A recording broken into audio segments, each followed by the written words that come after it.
পরিস্থিতির বিস্তারিত জানতে আমরা কথা বলবো রেডিও তেহরানের সাবেক সংবাদদাতা এবং আন্তর্জাতিক বিশ্লেষক সিরাজুল ইসলামের সাথে। সিরাজুল ইসলাম, সবশেষ কি পরিস্থিতি জানা গিয়েছে? এই হামলার ভবিষ্যৎ পরিণতি আসলে কি হতে পারে, আপনার ধারণা কেমন? যে হামলা শুরু হয়েছে, এই হামলার পরিণতি যেখানে যেতে পারে সেটা হচ্ছে, ইরান আগেই ঘোষণা করে রেখেছে যে ইসরায়েল বা আমেরিকা যদি আহ ইরানের উপরে হামলা চালায় তাহলে এটা হবে সর্বাত্মক যুদ্ধ এবং এটা আঞ্চলিক যুদ্ধ হবে। এটা শুধু ইরানের ভূখণ্ডের ভেতরে সীমাবদ্ধ থাকবে না। এরই মধ্যে আপনারা নিশ্চয়ই খবর পেয়েছেন যে ইয়েমেন থেকে ইয়েমেন থেকে আহ, ক্ষেপণাস্ত্র হামলা চালানো হচ্ছে ইসরায়েলের দিকে। লেবাননে ইসরায়েল হামলা চালিয়েছে, তার মানে লেবানন থেকে হিজবুল্লাহ হামলা চালাবে। আর ইরান থেকে কিন্তু পাল্টা হামলা শুরু হয়েছে ইসরায়েলের দিকে। এখন মার্কিন বাহিনীর বিরুদ্ধে ইরান কিভাবে ব্যবস্থা নেবে এবং কিভাবে হামলা চালাবে সেটা এখন দেখার ব্যাপার, সময়ের ব্যাপার। বাট মনে করছি যে এই যুদ্ধ হবে সর্বাত্মক এবং ডিসাইসিভ। এই যুদ্ধের ভেতর দিয়েই দুটো বিষয় মানে ফায়সালা করার চেষ্টা করবে বা ফায়সালা হবে বলে আমার ধারণা। আমি অনেকদিন থেকে বলে আসছি যে এরকম একটা চূড়ান্ত যুদ্ধ হবে।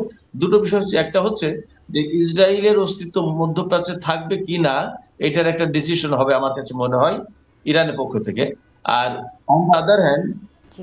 আমেরিকা এবং ইসরায়েল ইরানের ইসলামী সরকারকে, ইসলামী বিপ্লবের পরে যে সরকার প্রতিষ্ঠা হয়েছে ইসলামী সরকার, এই সরকার থাকবে কি থাকবে না এটা ডিসাইড করবে ইসরায়েল এবং আমেরিকা। তার মানে দুই পক্ষের দুটো ডিসিশন। একটা হচ্ছে যে ইসরায়েল থাকবে কিনা, আর একটা ইরানের ইসলামী সরকার থাকবে কিনা। সেক্ষেত্রে দুই পক্ষেই একেবারে চূড়ান্ত যুদ্ধ শুরু করেছে, এতে কোনো সন্দেহ নেই। এবং ইরান এরই মধ্যে মারাত্মক রকমের জবাব দেওয়া শুরু করেছে। আমরা এরই মধ্যে জেনেছি তেল আবিব, হাইফা এবং আরো কয়েকটা শহরে ইরানের ক্ষেপণাস্ত্র কনফার্মলি আঘাত এনেছে। এবং সেকেন্ড ব্যাচ ক্ষেপণাস্ত্র এবং ড্রোনের সেকেন্ড ব্যাচ ইরান পাঠিয়েছে ইসরায়েলের দিকে। এবং এখানে আরো খবর যেটা পাচ্ছি সেটা হচ্ছে যে ইরান এই প্রথমবারের মতো এমন কিছু ক্ষেপণাস্ত্র ব্যবহার করেছে, এর আগে কখনো ব্যবহার করেনি। এবং সেগুলো খুবই মডার্ন, লেটেস্ট টেকনোলজির এবং অত্যন্ত দ্রুত গতি সম্পন্ন এবং কার্যকর, ধ্বংসাত্মক ক্ষমতা বেশি।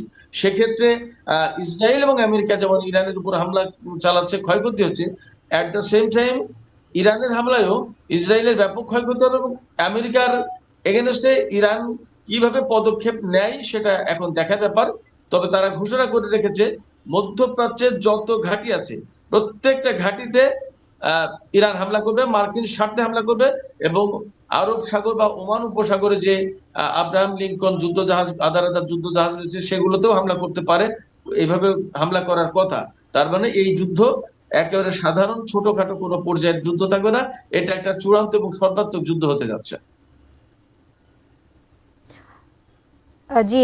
এই ইসরায়েল যে ব্যবস্থাগুলো নিচ্ছে, আসলে ইরান তার পাল্টা পদক্ষেপ হিসেবে কি রকমের ব্যবস্থা নিতে পারে, কি মনে হয়? ইরান তো পাল্টা ব্যবস্থা, আমি বললামই তো যে ইরান থেকে অলরেডি ক্ষেপণাস্ত্র এবং ড্রোন হামলা শুরু হয়েছে ইসরায়েলের বিরুদ্ধে।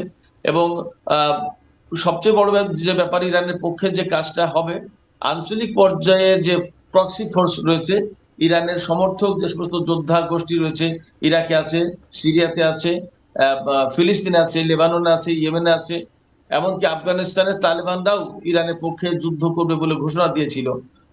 এখন তো ইরান, এই আফগানিস্তানের তালেবান এবং পাকিস্তান তারা তো যুদ্ধে জড়িয়ে গেল। হুম তো হুম। এই অবস্থায় মধ্যপ্রাচ্যের যত দেশ আছে, প্রায় অনেকগুলো দেশ থেকে ইরানের পক্ষে ইসরায়েলের এগেনস্টে যুদ্ধ শুরু করবে। এবং লড়াইটা যেহেতু সর্বাত্মক হবে, হুম। সেক্ষেত্রে ইরান প্রাথমিকভাবে ক্ষেপণাস্ত্র এবং ড্রোন দিয়ে ইসরায়েলের এগেনস্টে ব্যবস্থা নেওয়ার চেষ্টা করবে। এবং মাঝে এইরকম খবরও ছিল যে ইরান ইরাক থেকে সিরিয়ার ভেতর দিয়ে ইসরায়েলে স্থল অভিযান চালাতে পারে এবারের যুদ্ধে। এরকম একটা সম্ভাবনা, এরকম একটা আশঙ্কা, যাই বলি, এরকম একটা কথা আছে। সেক্ষেত্রে ইরানের পক্ষ থেকে মানে আকাশ পথে ক্ষেপণাস্ত্র এবং আপাতত ক্ষেপণাস্ত্র এবং ড্রোন দিয়ে হামলা চালানো হবে। এবং আহ, যুদ্ধের একটা পর্যায়ে যদি পরিস্থিতি অনুকূল থাকে ইরানের পক্ষে, তাহলে ইসরায়েলের ভেতরে স্থল হামলা চালাতে পারে। আচ্ছা, এই যুদ্ধটাকে মধ্যপ্রাচ্যের দিকে ছড়িয়ে যেতে পারে কিনা? হ্যাঁ, আমি আগেই বলেছি যে পুরো মধ্যপ্রাচ্যে ছড়িয়ে যেতে পারে। এই কারণে, দুটো কারণে। একটা হচ্ছে যে ইরানের পক্ষ থেকে বলা হয়েছে যে মধ্যপ্রাচ্যের যত দেশে মার্কিন ঘাঁটি আছে সেই সমস্ত ঘাঁটি থেকে ইরানের বিরুদ্ধে হামলা চালালে সেই সমস্ত ঘাঁটিতে ইরান হামলা চালাবে। এবং যেহেতু এখন আমেরিকা যুদ্ধে জড়িয়ে গেছে, ইসরায়েল এবং আমেরিকা কিন্তু এই যুদ্ধ করছে এগেনস্ট ইরান, সেক্ষেত্রে আমেরিকার প্রত্যেকটা স্বার্থে প্রত্যেকটা দূতাবাস, প্রত্যেকটা ঘাঁটি, অত্র অঞ্চলে যত বিমান বাহিনী, রণতরী বা যুদ্ধ জাহাজ যা আছে, প্রত্যেকটা কিন্তু এখন ইরানের লেজিটিমেট টার্গেট। এই লেজিটিমেট টার্গেট হওয়ার কারণে প্রত্যেকটা জায়গায় হামলা চালানোর কথা। তার মানে আপনার যদি আমি একদম নাম ধরে ধরে বলি, তুরস্কে ঘাঁটি আছে, ইরাকে ঘাঁটি আছে, আপনার সিরিয়ায় ঘাঁটি ছিল, ছেড়ে দিয়েছে, ইসরায়েল তো আছেই, জর্ডান আছে, সৌদি আরবে আছে, কুয়েতে আছে, সংযুক্ত আরব আমিরাত, বাহরাইন, কাতার, প্রত্যেকটা জায়গায় ঘাঁটি আছে।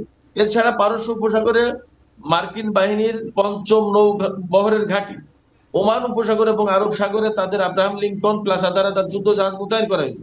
এর প্রত্যেকটা জায়গায় হামলা চালাবে ইরান এবং তাদের প্রক্সি ফোর্স, তাদের সমর্থিত মধ্যপ্রাচ্যের বিভিন্ন যোদ্ধা গোষ্ঠী। সেক্ষেত্রে এই হামলাটা একেবারে পুরো মধ্যপ্রাচ্য জুড়ে ছড়িয়ে পড়বে, তাতে কোনো সন্দেহ নেই।